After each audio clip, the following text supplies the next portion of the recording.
কি ভাবছেন ঘুমাইতেছিলাম বা সারা রাত ঘুমাইছি? মোটেও না, সারা রাত ঘুমাতে পারিনি।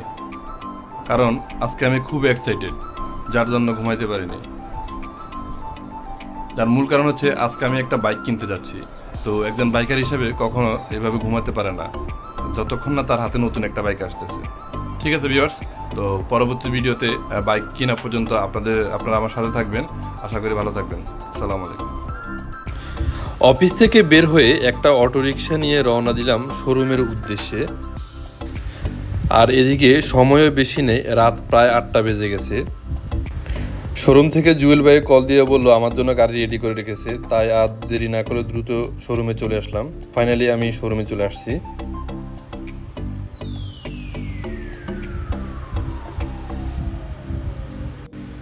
শোরুমে এসে প্রথমে জুয়েল ভাইয়ের সাথে দেখা করতে চলে গেলাম এবং জুয়েল ভাইয়ের সাথে দেখা করে আমার এনআইডি প্লাস ড্রাইভিং লাইসেন্সের সাথে 3 কপি পাসপোর্ট সাইজের ছবি জমা দিয়ে চলে গেলাম আমার গাড়িটা দেখতে।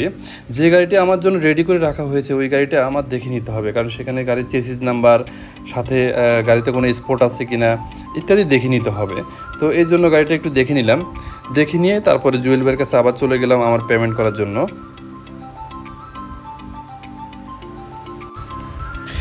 গাড়ি এবং গাড়ির পেপারস বাবদ যে টাকা, সম্পূর্ণ টাকায় আমি কার্ডের মাধ্যমে পরিশোধ করেছি। যেহেতু শুক্র শনিবার ছিল, আমি ব্যাংক থেকে কোনো টাকা উইথড্র করতে পারি নাই, সেজন্য আমি সম্পূর্ণ টাকা কার্ডে পরিশোধ করছি। এক্ষেত্রে আমার জন্য ভালো হয়েছে, ক্যাশ টাকার হ্যাসেল নিতে হয় নাই। তো ভিউয়ার্স, আপনারা হয়তো অনেকেই জানেন, আবার অনেকেই জানেন না, এর আগে আমি ইয়ামাহার একই সিরিজের অর্থাৎ FZS V2 2022 মডেল প্রায় 2.5 বছর ব্যবহার করছি। এখন আমি FZS V4 অর্থাৎ বর্তমান বাজারে তাদের যে লেটেস্ট ভার্সনটা FZS সিরিজের ওই বাইকটি কিনতে আসছি। FZS V4 অর্থাৎ আমি আজকে যে বাইকটি কিনতে আসছি, এই বাইকটিতে নতুন কিছু ফিচার সংযোজন হওয়াতে আমি ভার্সন 2 থেকে ভার্সন 4-এ শিফট করলাম। বাইকটিতে MT15 এর মিটার সংযোজন করা হয়েছে। যে মিটারের সুবিধা হচ্ছে ব্লুটুথ কানেক্টিভিটি, যার মাধ্যমে আপনারা SMS alert, miss call alert ইত্যাদি অ্যালার্টগুলো আপনারা পাচ্ছেন। এরপর পাচ্ছেন traction control, digital clock system, real time mileage, এছাড়াও অনেকগুলো সুযোগ সুবিধা পাবেন।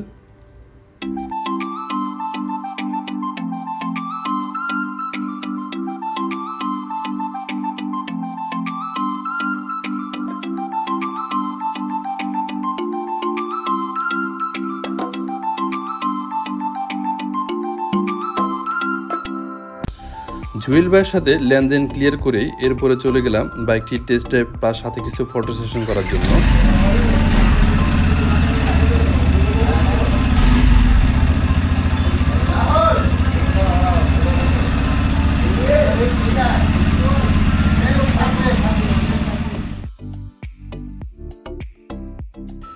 বাইকটি শোরুম থেকে বের করে এনে সর্বপ্রথম আমার ফ্রেন্ডকে দিয়ে বললাম একটা টেস্ট ড্রাইভ দেওয়ার জন্য, এবং সে টেস্ট ড্রাইভ দিতে চলে গেল।